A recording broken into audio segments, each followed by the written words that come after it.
Welcome to Momji. My mama says bad words. Thanks for listening. See you next time. Hey, I did it. Good job.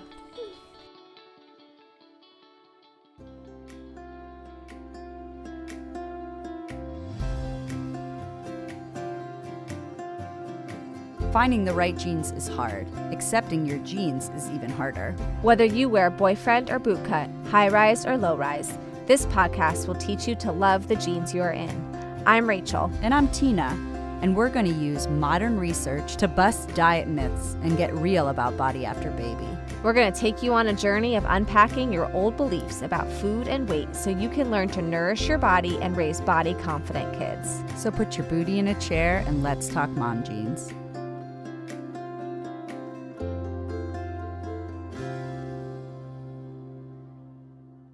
Welcome to Season 4 of Mom Jeans. This season is called the Bite-Size Education Series, where we give you quick bits of science and psychoeducation to help you in your journey towards body respect. This season, we will be answering your listener questions and interviewing amazing experts to expand your knowledge. So get ready for easily digestible, pun intended, pieces of education in podcast form.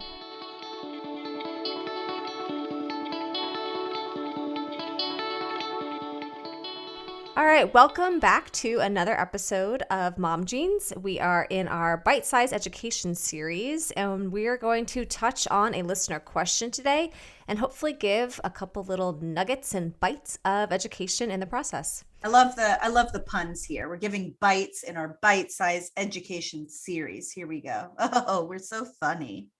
We're so funny. Okay, here's the question. Dear Mom Jeans, I am over it. I'm over it. I have dieted for literally my entire life. I was put on a diet by my parents as a kid and have just continued that cycle throughout my entire adulthood. Now that I have given up on dieting, I feel lost and very scared about the unknown, as well as what my future holds. Am I capable of doing life without dieting? One of the main reasons that I am rejecting dieting is for my kids, because I don't want them to grow up with the same lifestyle that I had, but I feel pretty lost. What is next? Help, wandering parent. Well, this is such a great question. I think both Tina and I will both be able to share our insights because I definitely have some thoughts on the psychology of where dieting fits into our life emotionally. And I think Tina will absolutely be able to talk on the nutrition concepts here. So I will start us off. I really hear in this listener question that dieting has fit a very large purpose. It has been a sense of identity, whether or not that's a good identity or not. It's been just very forming as far as our personality, our identity, and our goals each day. So when you step back and take a look at what does life mean without dieting, basically you're looking at, I now have a void in my life. I now have a void in my day, and I lack some structure and I lack some concept of purpose. So basically what we're looking at is how do I shift what drives me each day? How do I find purpose and structure without dieting? I think dieting usually has been also a coping skill for emotional distress or avoiding underlying problems that are overwhelming. So working with a therapist and doing some deep digging and journaling on what are some of the underlying issues that I have been avoiding and using dieting and this purpose and this daily structure to distract myself or to avoid dealing with is kind of where we look at how dieting has fit in from the psychological perspective. Sometimes with people who have dieted their entire life, there's a lot of safety in dieting. It feels like I know the rules to follow. I feel like things are structured. I feel like I have a common goal here, and that is to change my body. And if I let go of that, this is like a huge, wide, unknown area. So I really validate that this is very identity shaking to kind of give up this concept of dieting. But I also think that that is the beauty of letting go of dieting. You're actually starting to figure out who your authentic self is and what your authentic life looks like. And you are way more than your body. So you've basically spent years, decades maybe, according to this listener, not really developing a massive part of who you are. And so I think there's a lot of beauty and open doors when we let go of the dieting. I think such a major part in what you have brought up is this aspect of control. And it's almost like instructions, right, on what you need to do.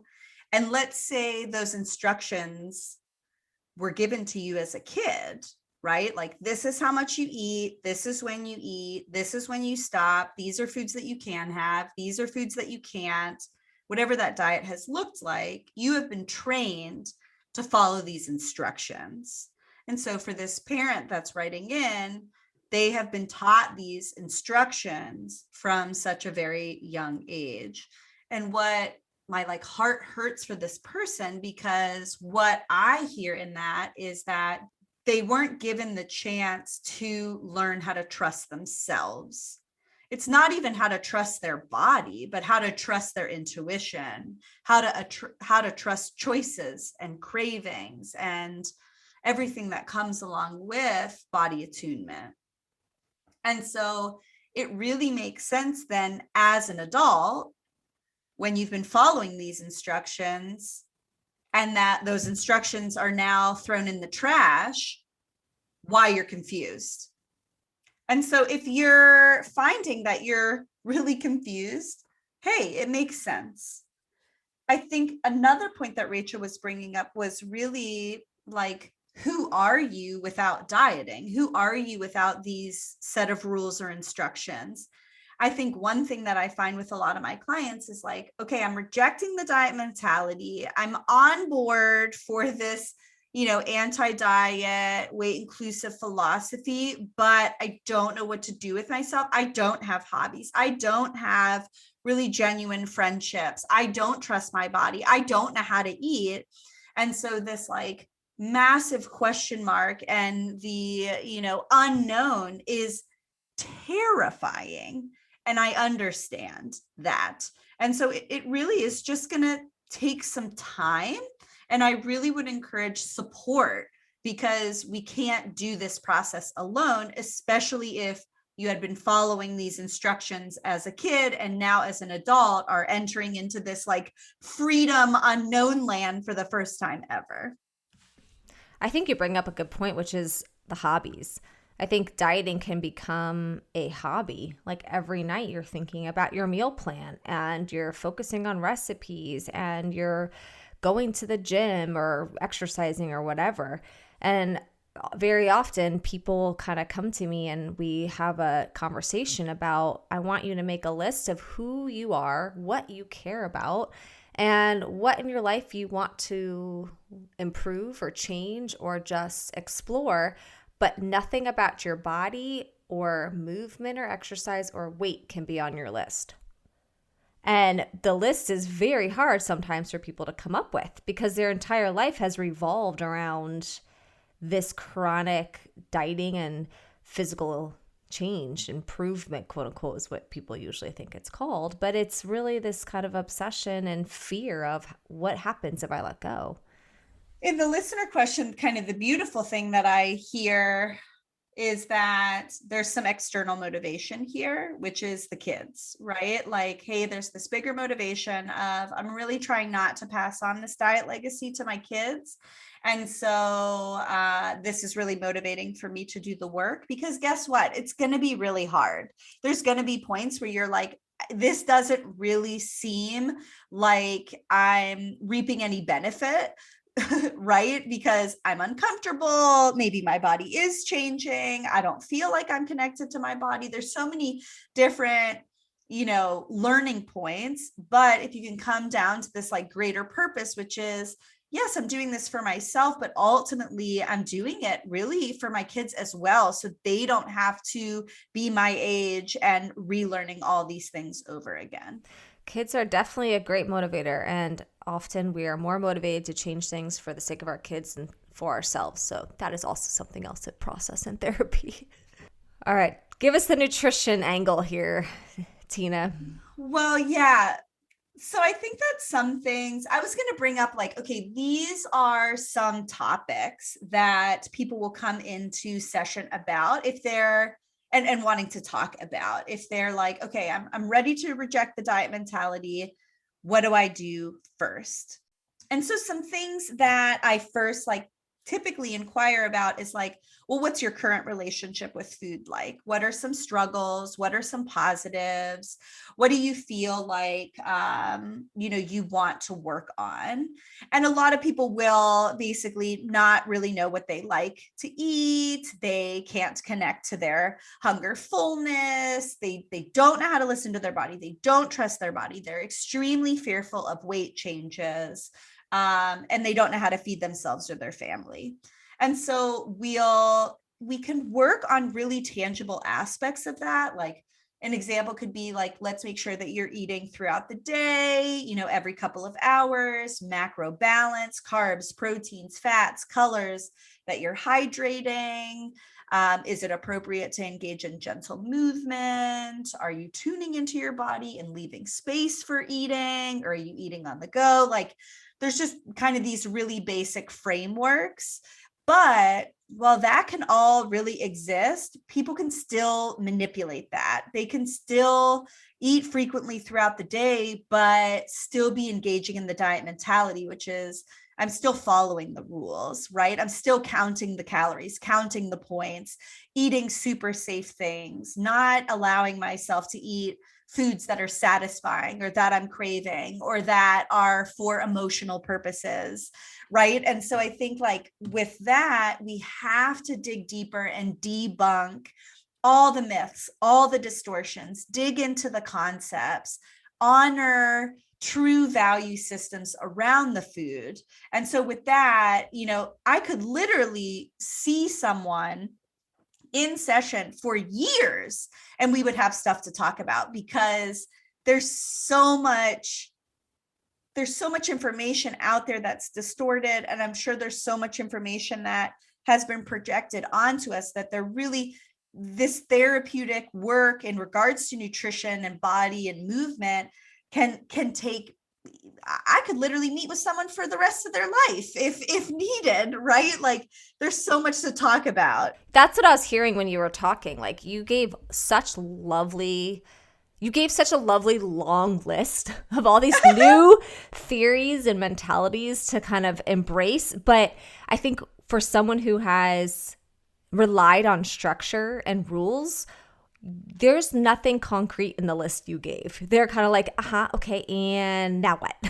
And that's why it's such a process with a provider, because for each person, the now what is going to be different, right? I'm sure for each person you sit down with, you're like, your now what for breakfast looks different from the next client's now what for breakfast. And then guess what? The next day, your now what can change. And it's just, it's open-ended. But again, that's where the food freedom comes in, because that's where the body trust, the body attunement starts replacing that structure. But it's definitely overwhelming to start.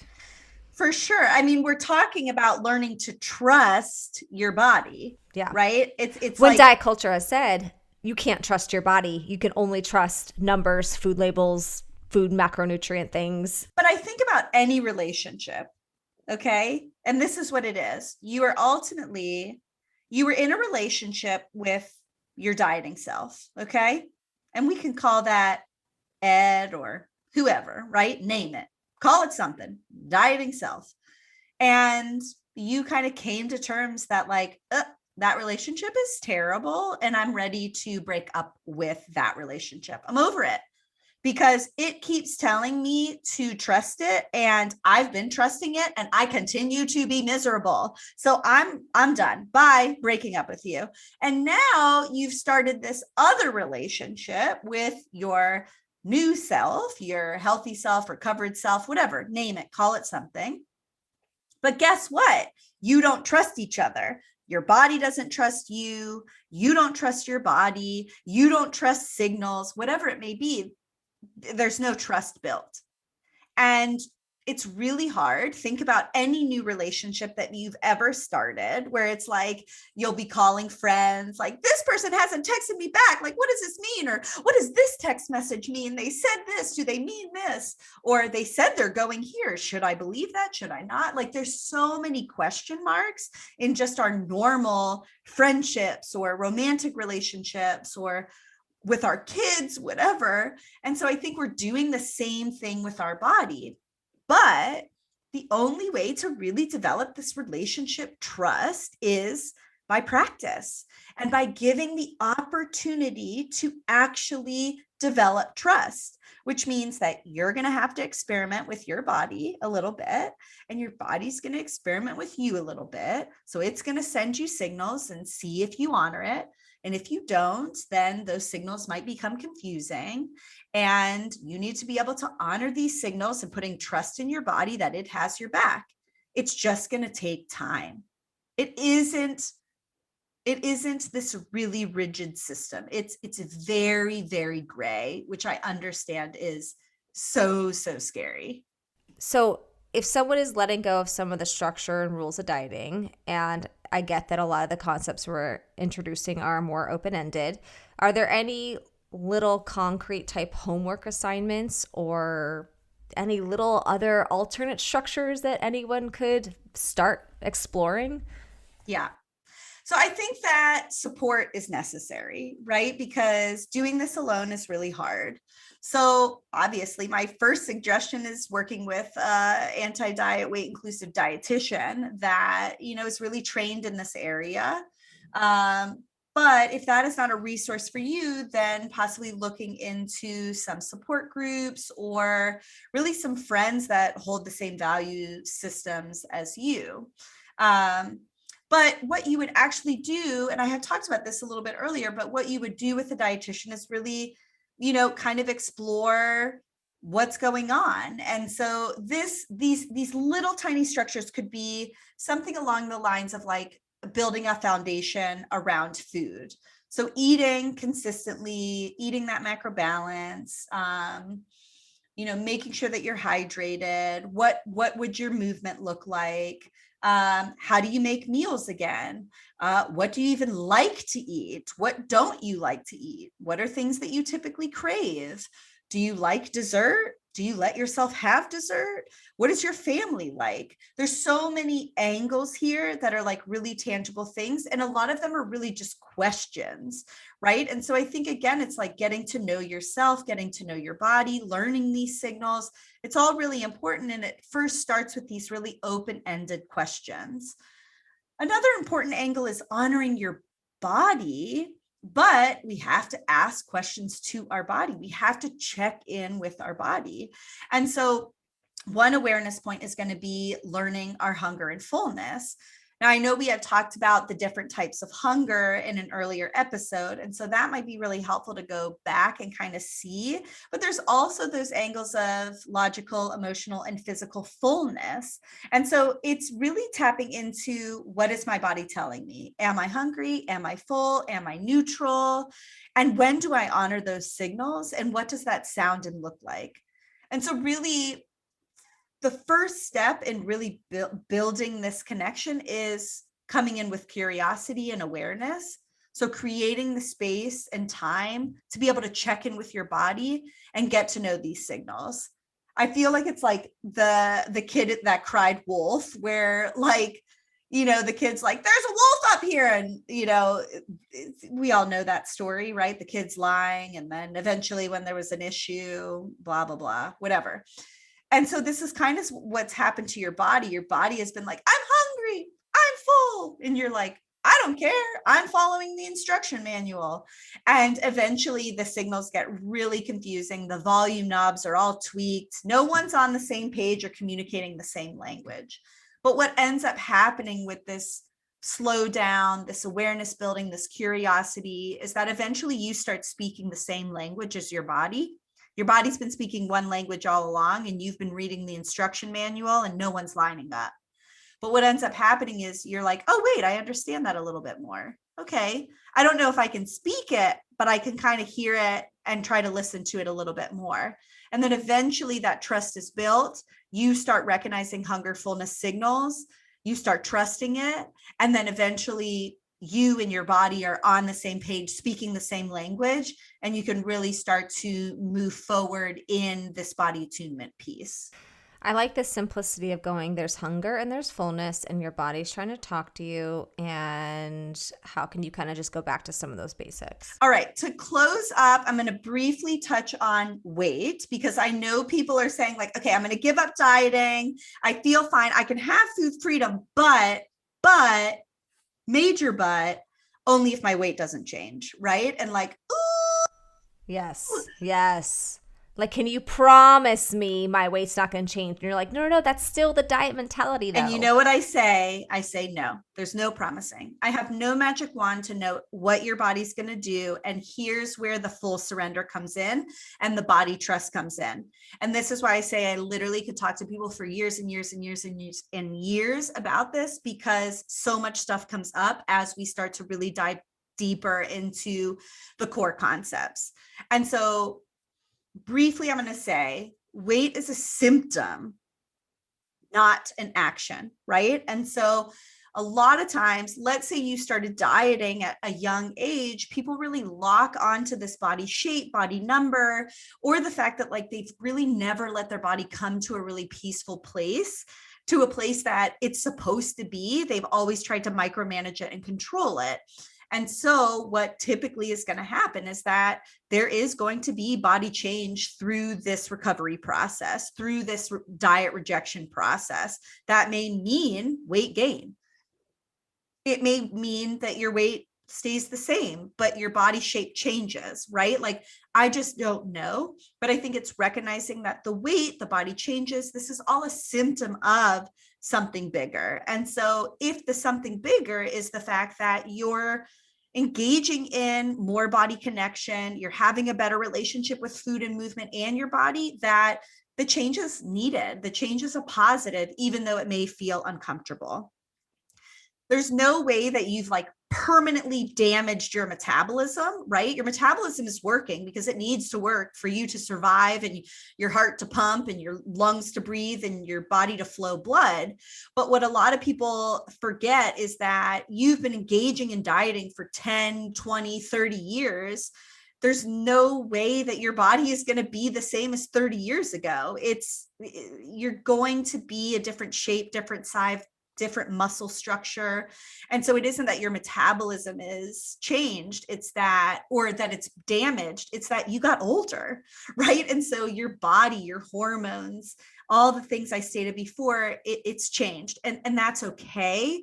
It's going to be uncomfortable. It's going to be something therapeutically to work through, but it is very normal. Another angle is coming into the science piece is that typically labs and, kind of this health aspect, a lot of people say like, well, I've been doing this for a year and now my labs, my blood work is showing signs of abnormalities and I've never had abnormalities. And it's like, yeah, your body has been in a starvation state for X number of years. And now you're actually opening it up and your body has changed. And so research does show that within the first year or two of this kind of diet rejection, that things are going to be all wonky. But really within that 2 to 5 year post period is when things start improving. And I know that sounds like a really, really long time, but when we talk about the scheme of how long you've actually been dieting, it really is pretty short. And so my encouraging statement to you is, if you are in the process and you're a little discouraged, just keep at it. Your body knows how to do this. It is going to respond. And dieting is really going to be the culprit in a lot of these health issues. But if you just give it space and time, your body knows exactly what it's doing and how to take care of you. I think Tina's scientific term of wonky is a great way to just wrap this all up. When you let go of wonky. Decades of structured nutrition and dieting, everything will feel very wonky. And that does not mean you're doing anything wrong.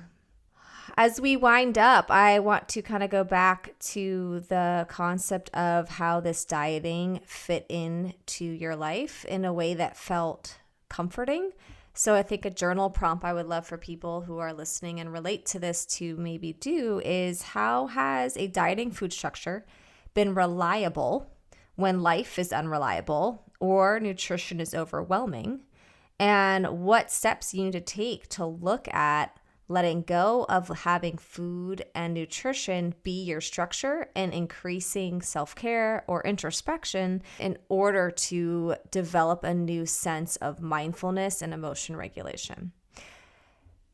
So hopefully that helps you kind of continue to figure out what to do next if you are trying to let go of dieting. Well, thank you again for listening, and we will see you next time. That's a wrap on this episode of the Bite Size Education Series, and we hope this new information provides you with a more critical lens when you hear mainstream diet culture messaging. You can connect with us on social media, on Instagram @MomJeansThePodcast, and feel free to email your own listener questions to momjeansthepodcast@gmail.com. If you loved the episode, please leave us a rating and review on iTunes and recommend the episode to a friend. Sending you the inner strength to accept your genes with a G and wear the jeans with a J. Bye. This episode of Mom Jeans was produced and edited by Rachel Coleman and Tina LeBoy. Just a reminder, this episode is not a substitute for therapeutic counsel or nutrition advice. Thank you to Jerry DePizzo for the music production. You can find episode information and show notes at www.momjeansthepodcast.com. Follow us on Instagram @MomJeansThePodcast and join the Mom Jeans the Podcast Facebook group to find a community of mamas learning to love their bodies and discussing the episodes. Thank you. Thanks for listening to Mom Jeans. See you next time.